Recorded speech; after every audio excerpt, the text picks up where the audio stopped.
Orage et inondations, l'Hérault en alerte. France a décidé de placer le département en vigilance orange, une vigilance orange pour risque d'inondation, mais pour risque d'orage, mais aussi pour risque d'inondation, car on attend d'importants cumuls d'eau localement jusqu'à 150 mm par endroit et en seulement quelques minutes. La situation va donc être particulièrement suivie, car les habitants vont peut-être devoir faire face à d'importantes inondations, car avec les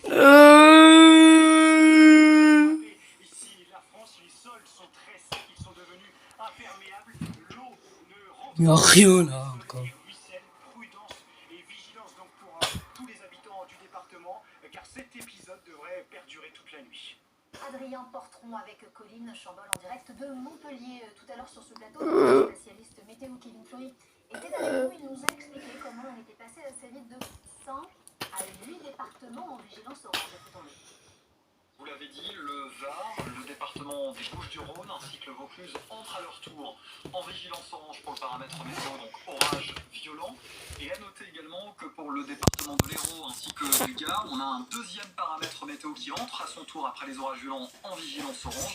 C'est le risque de pluie inondation parce que en effet, cette perturbation orageuse va être très virulente. On surveille tous les paramètres des orages, activité électrique, grêle, risque de fortes rafales de vent, de trombes marines au large et peut-être de phénomènes tourbillonnaires, donc de tornades dans l'intérieur, mais on surveille surtout les quantités de pluie attendues donc, sur cette zone, donc des quantités qui peuvent atteindre 80 mm en très peu de temps, au total entre 100 et 150 mm, donc notamment sur l'Hérault et le Gard, sur la durée totale de l'épisode, et vous voyez en effet que d'ici 2 à 3 heures grand maximum, les départements du Tarn, de l'Aveyron et de l'Aude seront les premiers concernés par ces gros orages qui arrivent tout droit vers ce secteur. Et du coup, avec le renforcement de cette zone de vigilance, c'est tout le pourtour qui est concerné, tout le pourtour méditerranéen. Oui, exactement, parce qu'en fait, ensuite, ce temps très agité, très orageux va se décaler, vous l'avez vu, donc Tarn, Aude, Aveyron, premier département touché ce soir, et dans la nuit, tout ceci va se décaler, donc en direction de l'Hérault, du Gard, puis ensuite en direction du Vaucluse,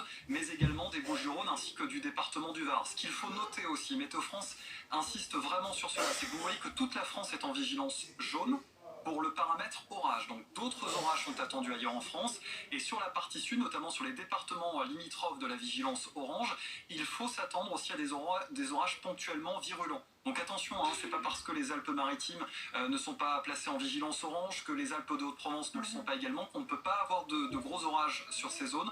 Donc attention vraiment sur toute la zone sud de la France, prévient Météo France. Vigilance. Donc Kevin, est-ce que les départements classés ce soir en vigilance orange peuvent encore augmenter? Est-ce qu'on peut remonter, aller un peu plus vers le nord, ou est-ce qu'on va rester normalement plutôt localisé vers le sud? Alors non, on va rester a priori localisé vers le sud. Les derniers modèles météorologiques montrent bien cette zone concernée par les orages. Maintenant, il va falloir surveiller, faire du temps réel, évidemment, suivre en direct l'évolution des orages qui sont en train peu à peu de naître déjà dans les plaines du sud-ouest, au-dessus des montagnes des Pyrénées, et qui vont ensuite donc se diriger vers cette zone. Maintenant, c'est du temps réel. On va surveiller l'intensité des pluies, les phénomènes observés, notamment le vent, mais également le risque de grêle qui est très important à son tour. Et ça peut durer Oh, moi, j'ai même pas entendu. des heures, voire des jours encore. C'est la particularité, c'est-à-dire que là c'est un épisode en effet très important parce qu'il arrive sur des sols très secs, mais on ne serait pas dans une situation Il y de a un peu de sécheresse. poudre. On aurait quand même un risque d'inondation parce que c'est des quantités d'eau très importantes qui vont tomber. Donc là évidemment la sécheresse est un facteur aggravant, mais on aurait une situation plus raisonnable en termes de sécheresse, on aurait en effet un gros risque d'inondation.